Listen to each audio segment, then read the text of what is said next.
Chat TV.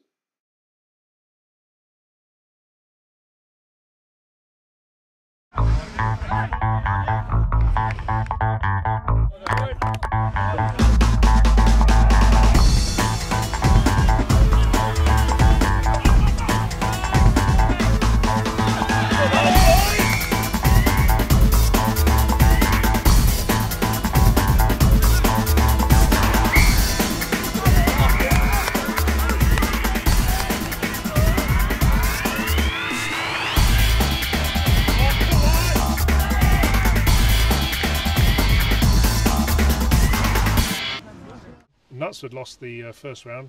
What was your result in the first round? We had a good win against a team that I can't remember. Parkonians. Yeah, it was a tough match. We had a strong team out and a good win. Okay. Yeah. And it was a lovely sunny morning, and it just started to rain just as the match was starting, but kept dry enough for some good handling. There was some very exciting, entertaining rugby, so I think it kept the spectators interested in the game. There was quite a bit of a change at half time. Did you have a sort of team talk to ginger yourselves up at half time? Yeah, we got battered in the first half, so we just said we'd scrap that half, start again, hopefully come out firing, and hopefully we did do that. Hopefully showed ourselves up a little bit more in the second half. Yeah, there was definitely a much closer balance in the scores in the second half, and I think perhaps a couple of replacements we had to make due to injuries might have disrupted the Knutsford rhythm in the second half as well.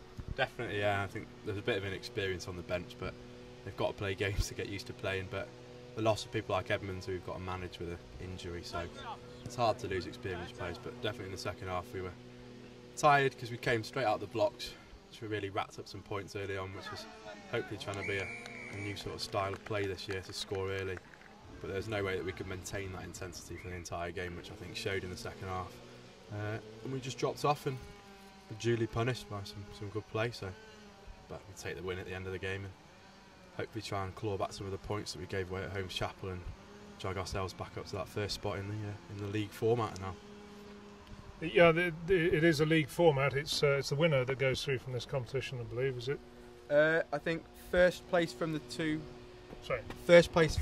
groups and then the best runner-up, so it's going to be when you get the opportunity to score, you've got to try and score as big as you possibly can, because we did shoot ourselves in the foot at Chapel with a poor defeat, so we've got to try and use the next games to really rack up the scores and make that the 22-point deficit we've got on them, so hopefully try to do a bit of that today. Okay, so that leaves both Knutsford and Helsby in the mini-league now with one win, and hopefully we'll see some later results. I'd also, I would point out, we did see certainly as well as Ollie said, the Knutsford game dropping off a little bit, but there was a lot more precision coming from Helsby in the second half too. Yeah, we brought a weakened team down, but we can't take anything away from Knutsford. We come out against a strong team, strong running, good passing. It was a really solid performance from Knutsford. We were a little bit disappointed with some of the lads that left behind and let us down a little bit today, but we'll roll on and we'll always, as we do, muck in and look forward to the next match. Good. Sounds like a good incentive to your colleagues who weren't able to play today for whatever reason to join you next time round. Okay, thank you.